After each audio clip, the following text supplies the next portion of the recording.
Cyclone Ditwah Sri Lanka में तबाही मचाने के बाद भारत को डरा रहा है।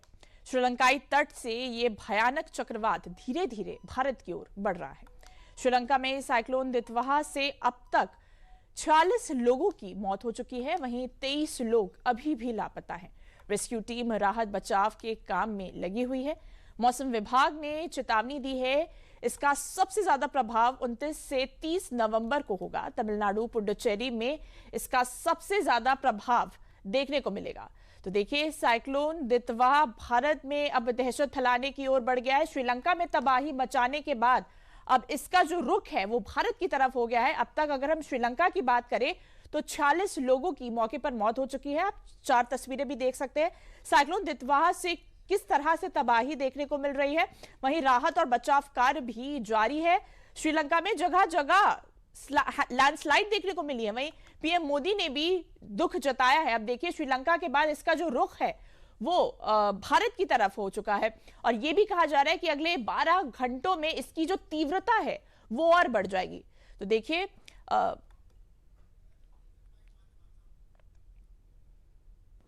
तो साइक्लोन स्टॉर्म दितवाह अभी श्रीलंका की कोस्टल एरिया के ऊपर केंद्रीभूत है। आज शाम को चेन्नई से लगभग 480 किलोमीटर दूरी पे दक्षिण की दिशा पे केंद्रीभूत है। धीरे धीरे नॉर्थ नॉर्थ ईस्ट दिशा पे ये गति कर रहा है।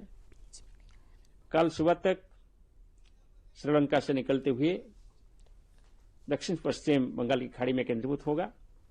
इसका उत्तर उत्तर पश्चिम दिशा में गति जारी रहेगा। 30 तारीख अर्ली मॉर्निंग को नॉर्थ तमिलनाडु पुडुचेरी कोस्ट के आसपास साउथ ईस्ट बंगाल पे ये पहुंचेगा। इसलिए कोई भी फिशरमैन समुद्र के अंदर नहीं जाना चाहिए। Specially south Andhra Pradesh, Tamil Nadu, Puducherry coast, Sri Lanka coast के आसपास और entire south west Bay of Bengal और इसके पास जो west central Bay of Bengal. और जो शिपिंग ऑपरेशन है वो रेगुलेटेड होना चाहिए। सरफेस ट्रांसपोर्ट रेगुलेटेड होना चाहिए, क्योंकि बारिश की वजह से और तेज हवा की वजह से गाड़ी चलाना मुश्किल हो सकता है, एक्सीडेंट भी हो सकता है। तो देखिए, साइक्लोन जो दितवाह है वो श्रीलंका के बाद अब भारत की तरफ रुख कर चुका है। ये इतना भयावह क्यों है, चलिए आपको बताते हैं। देखिए, 24 घंटों में 300 mm से ज्यादा मूसलाधार बारिश हो चुकी है। तो आप देख सकते हैं कि इस साइक्लोन की तीव्रता कितनी है। श्रीलंका के कई इलाकों में इसकी वजह से लैंडस्लाइड भी देखने को मिला है। अब जो दितवाह है इसका रुख भारत की तरफ भी हो गया, लेकिन अगर हम श्रीलंका की बात करें तो श्रीलंका का पूर्वी और मध्य क्षेत्र सबसे ज्यादा इसकी वजह से प्रभावित हुआ। अब तक 43,991 लोगों को इससे सुरक्षित बाहर निकाल लिया गया, लेकिन 46 लोगों की मृत्यु भी हुई है। सभी स्कूल बंद कर दिए गए हैं। ट्रेनों को पूरी तरह से रोक दिया गया है। फिलहाल भारी बारिश से कोलंबो स्टॉक एक्सचेंज जल्दी बंद कर दिया गया है। तो देखिए, साइक्लोन दितवाह का कहर कितना है। कई फ्लाइट्स को डाइवर्ट कर दिया गया है। जो भी यातायात व्यवस्था है उसको रोक दिया गया है। फ्लाइट्स डाइवर्ट कर दी गई है। प्रभावित इलाकों में रेस्क्यू ऑपरेशन भी लगातार जारी है। तो आप देख सकते हैं कि साइक्लोन दितवाह से इतना डर क्यों है, क्योंकि इसकी तीव्रता अगले 12 घंटों में और बढ़ जाएगी। देखिए, चक्रवात का रुख श्रीलंका से अब भारत के तटीय इलाकों पर भी हो चुका है।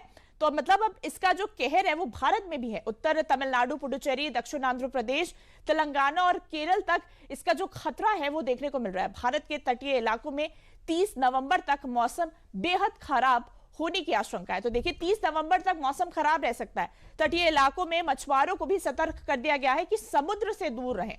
तो देखिए, क्योंकि देखिए मछुआरों का काम ही है समुद्र के आसपास, तो उनको ये चेतावनी दी गई है कि 30 नवंबर तक दूर रहे। श्रीलंका के कई इलाकों में लैंडस्लाइड हो चुकी है और अब दितवाह का जो कहर है वो भारत की तरफ रुख कर चुका है। श्रीलंका का पूर्वी और मध्य क्षेत्र सबसे ज्यादा इसकी वजह से प्रभावित देखने को मिल रहा है और अब इसका रुख भारत की तरफ हो गया है। तो आप देख सकते हैं, अब तक 43,991 लोगों को सुरक्षित बाहर निकाला गया है। आगे भी रेस्क्यू ऑपरेशन जारी है, लेकिन फिलहाल अब इसका रुख भारत की तरफ हो चुका है। श्रीलंका की बात करें तो स्कूल बंद कर दिए गए हैं। कोलंबो स्टॉक एक्सचेंज जल्दी बंद कर दिया गया है।